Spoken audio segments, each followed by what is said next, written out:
وعلى بركة الله نبدأ العرض التقديمي.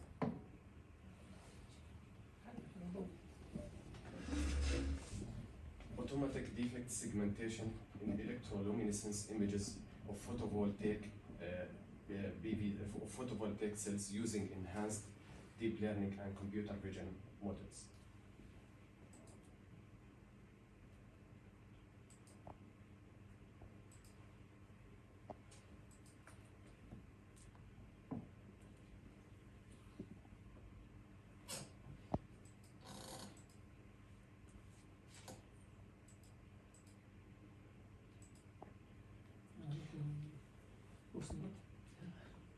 The framework of the thesis is organized as illustrated here.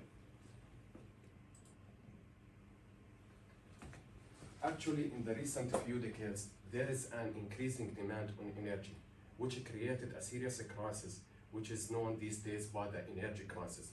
The repercussions of this energy crisis are manifested in the over-exploitation of natural resources, increasing inflation rate, and the environmental issues such as the global warming.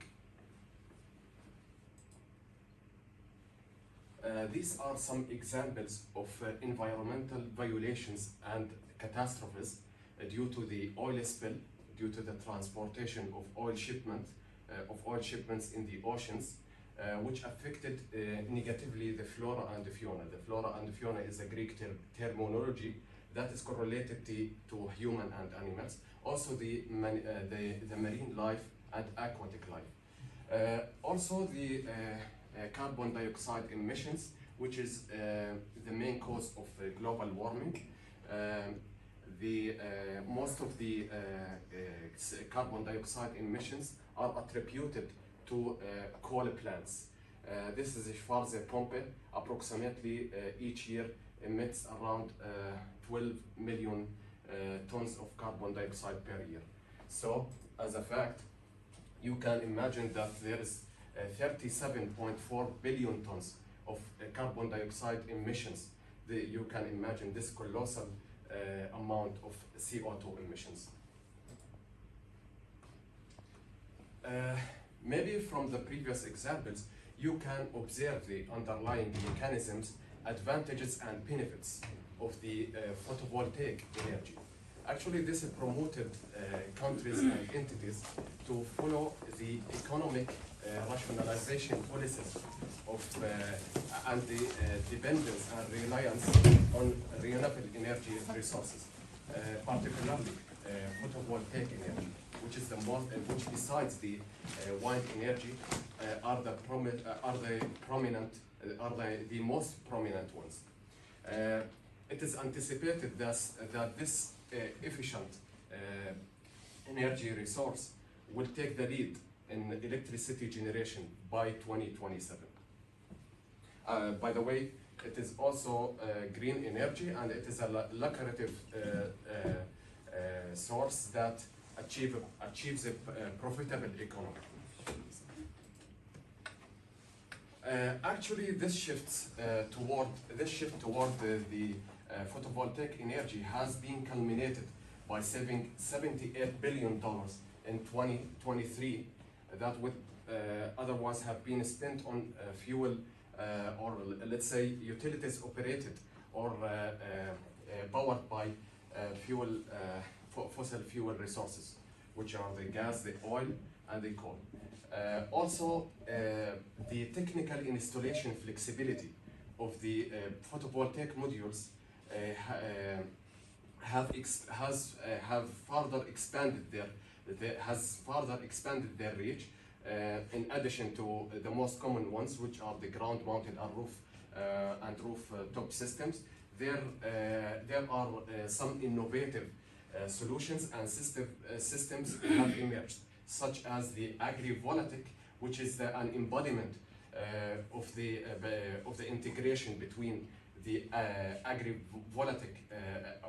agricultural environments and the photovoltaic energy. Also, the PV floating plants and the specialized applications such as space shuttles, stations, and satellite systems. But actually, despite all of the numerous benefits and advantages of photovoltaic energy, there are some obstacles and issues associated with its industry. Actually, during the production stages, particularly in the lamination and soldering stages, there are some residual stresses from these processes which may provide fertile ground to the formation of these defects and internal and the cracks.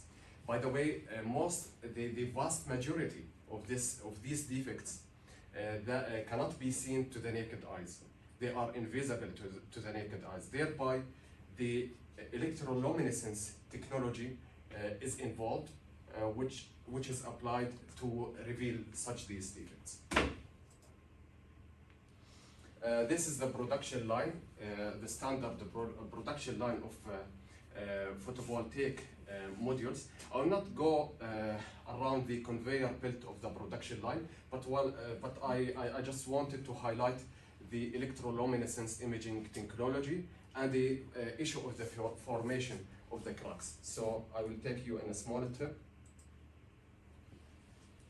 Engineers looking to maximize efficiency of solar cells have debated whether it's better having more bus bars. Conventional wisdom says 5 is a good upper limit because resistance is lowered, although the additional hardware inevitably shades parts of the solar cell. More fingers and bus bars can also mitigate the risk of micro cracks appearing in the cell, or at least prevent cracks spreading too far across the cell. Once all the cells are in place, another layer of EVA is added over the panel and an additional backsheet is added to encapsulate the cells and internal wiring. The next stage is called pre-lamination electroluminescence, exploiting one curious property of photovoltaic cells, that they light up whenever a current is passed through them. Inspectors can look even closer for micro cracks that might render the final panel inefficient or at worst useless. All they need to do is identify the dark spots. These micro cracks, incidentally, can creep in at any stage of the process. Silicon wafers are notoriously brittle, and mishaps during the manufacturing. Yeah. However, the growing demand on renewable energy mean that there is an increasing demand on photovoltaic modules, which places a substantial burden on the production line. Which renders in turn the manual inspection process laborious, time-consuming, and manpower intensive. Also, it is also prone to human error. So this is an accelerated simulation of a production line. You can imagine how many PV modules, thousands of PV modules are produced per day. So what is the solution? The solution here is a shift towards the automating the inspection process, depending on the deep learning models, whose functions are centered around mainly the key tasks of computer vision, such as the classification, object detection, and semantic segmentation. The classification, by the way, it is attributed to assign a single label to the whole image, as illustrated here. This is an animal. So while object detection assign or generate bounding boxes around the object to be detected, while in the semantic segmentation, it determines the morphological features of the object to be detected. So nevertheless, in many cases, a single solar cell may contain multiple types of defects, making the traditional classification task, which assign a single label a single label to the whole image, improper option. So you may also, okay, what about why don't we use the object detection? But in case of that, we have intertwined and complicated textures and morphological features of the defects. You may see the overlapping between the bounding boxes. So in this way, we no longer able to apply the object detection. So what is the solution? The solution is, or the research compass needle points toward a more advanced task, which is the semantic segmentation. As it is illustrated here, the morphological features of the defects are determined. What I really mean by the morphological features are the types of the defects, the shapes, and their orientations. So, in this case, we are able to handle with the multiple defects and the complicated and intertwined types of defects. As a problem statement, the problem is that the issue of textural variation between the different types of solar cells. You may see here, this is a monocrystalline cell, which, by the way, monocrystalline and polycrystalline cells are the most prominent ones. The most of production, around 97% of the photovoltaic cells are attributed to monocrystalline and polycrystalline cells. So the configuration, the structure of monocrystalline cell, it is it contains the single crystal structure, which gives them a uniform and consistent texture. While polycrystalline cell, you may see here, there is a variation. There is a variation in texture. The multiple crystal texture of polycrystalline cells imparts them a non-uniform and heterogeneous texture. Actually, this textural variation issue imposes a real challenge and real dilemma to the semantic segmentation model while detecting and segmenting these defects. So you need to implement, there is an urgent need to implement an approach and methodology which can capture and extract the representational features of the defects. So therein lies the research essence and significance, as it proposes a comprehensive methodology centered around feature extraction and under the variation of textures. So this is the whole methodology diagram. Yeah.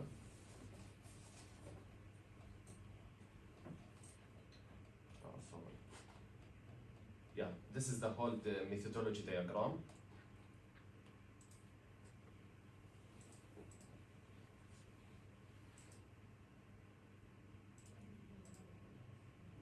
Yeah. Firstly, we apply the binary segmentation network. The objective of this network is to automatically segment defective and non-defective cells. So the cells types that are taken into consideration, which are the healthy one and the defective one. So the preparation of the masks, the criteria of the preparation of the mask is, we have a foreground features that reflects the cracks and the bus bars, while the foreground feature represents the the background feature represents the background to be detected. Also, this is the data splitting for both cell types. This is the diagram of the binary segmentation network. We have two subsets, which are the monocrystalline and polycrystalline cells subsets. Each subset is inputted to the network individually, separately from each other. After that, we apply the data splitting, training, validation, and testing. The training, the model, this is the architecture of the model, which is derived from the main model, unit model. We have two backbones. Every time we apply backbone, VGG16, VGG19, they are incorporated in the encoder part of the model, while the get attention mechanism is incorporated or integrated into the skip connections part of the model. So after that, the model in this configuration, each model, we have 4 models. Each model is trained on the training data, while the validation set is used to monitor the model performance at the end of each epoch in order to avoid the issue of overfitting. While in testing stage, after the training is executed, we test we make a test on the testing images in order to predict the mask of the testing images. Then we compare the predicted mask with the actual one, or the annotation mask, which is the ground truth mask. After this comparison, is made, we apply the evaluation process using the standard metrics of segmentation, which are the precision, Affine score, recall, and intersection over union. After we did that, we transfer to another step in order to lend more credibility and further validate the findings of the network by applying a crack percentage analysis, which measures the cracks in the predicted masks with the cracks, which compares between the area of the cracks in the predicted mask and the actual masks. Yeah, in a cascaded process, then comes the multi-class segmentation network. The objective of this network to segment the defective cells. Each class of the defective cells is segmented precisely. Yeah, the involved cells here are only the defective cells, because we want to determine the exact type of the exact types of the defective, the exact types of the defects. Yeah. So the masks are prepared such that they reflect each pixel is assigned to a color. This is for background. Yeah, you may observe a different background color. That's what I really mean between the texture variation between the different type of cells. So, in other words, I have taken into consideration this. So, there is every pixel-wise process. Every pixel is assigned is labeled with a defective or non-defective area. This is the defective instances distribution around the data set. Also, the data splitting, training, validation, testing.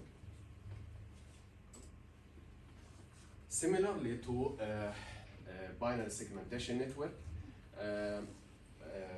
the same procedure, but here in the evaluation process, every class is evaluated. So the performance for every class is evaluated. But also, after the evaluation procedure is made, we make a prediction or automatic defect segmentation. By the way, also this done for testing images, but I selected an images or data set with the complicated and intertwined textures to observe how the model will behave in a practical and most complicated scenarios. Yeah, this is the models. Mainly, this is the encoder, and this is the decoder part. This is the skip connection part. We integrate the pre-trained encoder into the backbone of the model. While also, this is the this is the BGG 16. Also the BGG 19 we applied.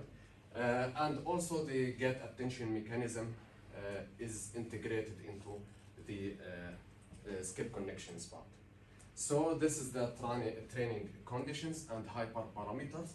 So you may ask, okay, how you have selected this parameters? Actually, this has been done after dozens of experiments in order to fine-tune the models.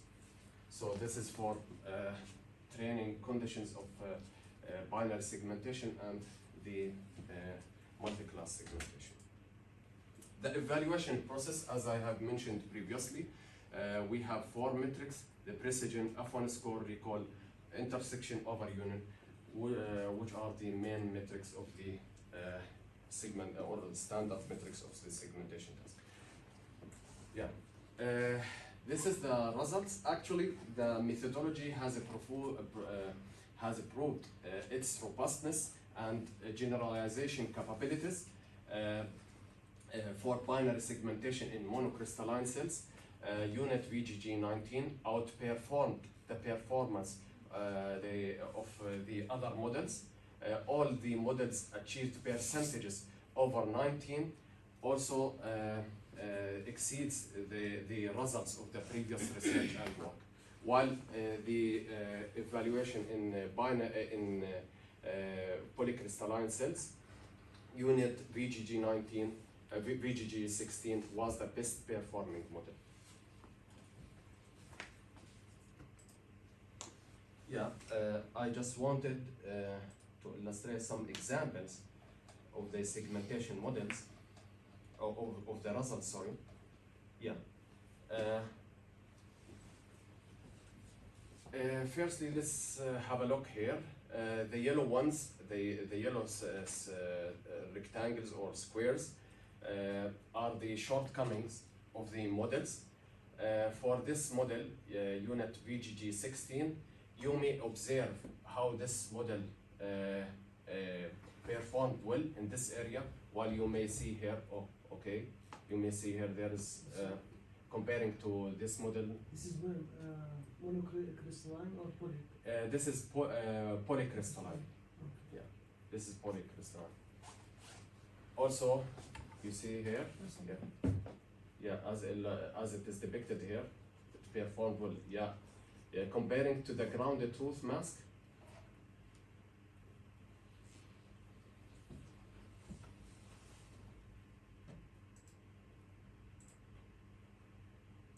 And now let's return back to lend more credibility as a further validation, to lend more credibility to the finding of the binary segmentation network. This is for monocrystalline and this is for polycrystalline. This is for the best performing one models. You may see the predicted cracks, the predicted area of the crack, the area of the cracks in the predicted masks are compared with the defective area in the actual mask. So you may see the matching. There is a close matching and there is a high convergence between the predicted and the actual masks for both types of cells, which also added another layer of the robustness of the methodology. Now for multi-class segmentation results, the results around for monocrystalline cells, around 80 and 90. The best performing one was VGG19 for monocrystalline cells. Above 80, the precision reaches 90%. The image level labeling accuracy for each model in monocrystalline, all above 90. Unit VGG19 and attention unit VGG16 were the best performing one. Confusion matrix, sir? Yeah, exactly. This is the green ones are the true positive and true negative, while the blue one are the false negative and false positives. Accuracy is an average accuracy of the whole defects, right? No, this is for image level. Image I level. mean, this is a pixel wise, by the way. I mean, you say accuracy like 92.5. This is accuracy for which of these defects? The whole. The whole thing. Yeah. It's an average value. Yeah, it's an average value. So, I understood. Yeah, for the whole defects. Also for the polycrystalline cells, the results around 74% and 88%. The best performing one, which is attention unit VGG16. Actually, attention unit VGG16 excels in the segmentation performance. Also, yeah, from here you can observe. Also, it is proved its superiority on the other models by achieving the highest percentage, which is 87.08. Actually, for segmenting in polycrystalline cells, semantic segmentation in polycrystalline cells, attention unit was a cut above the rest.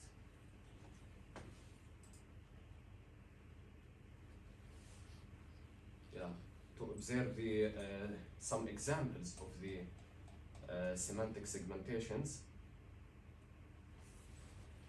This is for polycrystalline cells.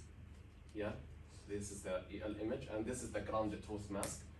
You may observe for attention unit, yeah, there is nothing here and there is nothing here. While the shortcoming for attention unit VGG19, yeah, while also here there is something I think this is corresponds to the bus bar, but here there is nothing. Yeah, also here, yeah, you may observe this. This is for polycrystalline cells. For monocrystalline cells,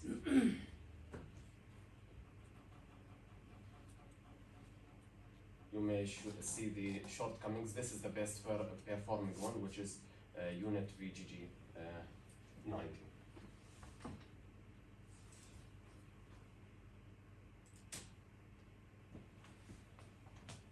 Actually, to observe how the, sorry, okay. After that, we made a further validation. As I have mentioned previously, we have selected a data set and images out of the framework of the data set used in the training, validation, and testing. We deliberately choose a data set with complicated and intertwined texture. You may observe it extracted and captured the complicated morphological features of the defects. While also here, yeah, the purpose or the objective from this step is to observe how the model will behave and perform in complex real-world scenarios and practical scenarios. This is a single image or data set, a huge data set? No.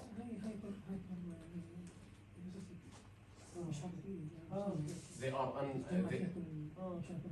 yeah, they don't have. It is a data set. Okay, that's it. How many images you have in this? About 90,000. Yeah. In this 29,000. These complex features, this sort of complex features. Yeah. How many images you have here? Yeah. How many? 29,000. All are of the same type, this type? This is the whole data set, but you have to select, you said you selected some of these. Yeah, for So sure. how many selected images that you have? Yeah. Actually, about 700. 700? Yeah. But I. Out of 20. Yeah, but I choose 700 for training your system, but for this testing stage, for specifically. Yeah, this is another step. Yeah, this is not How many images you have in This is this for step? validation, extra validation in your system, right? around 700. Yeah. So this is With complicated features? Yeah. Or with complicated features. All of them with complicated features. So now you selected one by one? You So mean? you reach 700 images? Yeah. Wow. Yeah, for sure.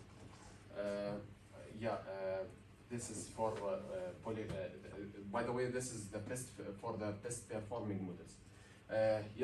Maybe I understood your question. Those images are not unannotated, without the grounded truth masks. yes. Mm.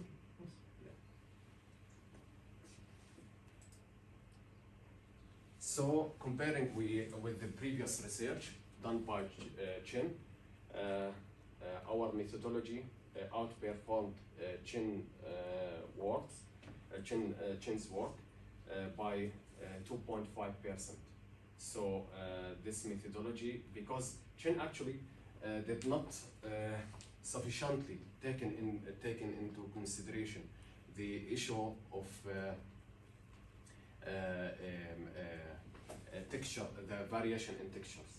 So this is for monocrystalline 81 and polycrystalline 78. The average of our work about 79.5. So what are the research contributions? Presenting a comprehensive and effective methodology for segmenting defects or for automatic segmentation of defects in electroluminescence images of monocrystalline and polycrystalline cells. The experimentation of various deep learning, various pre-trained encoders and attention gate mechanisms, and that way we ensure extracting the features at various levels of abstraction. So in that way we make a optimal selection so that we maintain the generalization and applicability of the capabilities of the model. So in the analysis of the crack, as illustrated in the previous slide, showed a significant matching and convergence between the defective areas in the data set. Also, the further validation on these images, which are out of the framework of the images, also added another layer about the scalability and the adaptability of the proposed methodology, which actually gives an impression about how the model will perform and behave in practical and complicated practical real-world scenarios.